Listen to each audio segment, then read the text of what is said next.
Наблюдавате процеса по сменянето на скобите. За втори път се случва.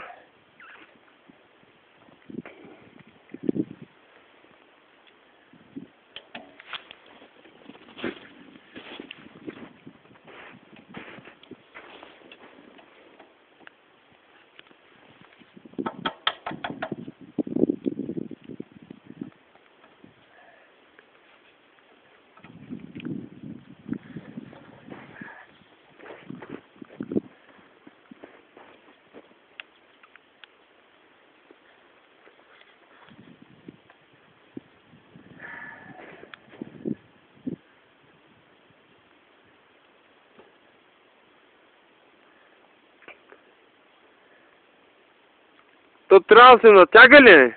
Това са две кранчета пластмасови, които може и на ръка да се затегнат. Ти ги отхлаби, вкара го и сега ги затягаш. Сложих конвертона и съвсем лесно ги стягам, колко да ни падне от вибрациите. Те са си пластмасови, са направени за това. Къде е втората пластина? Само една е.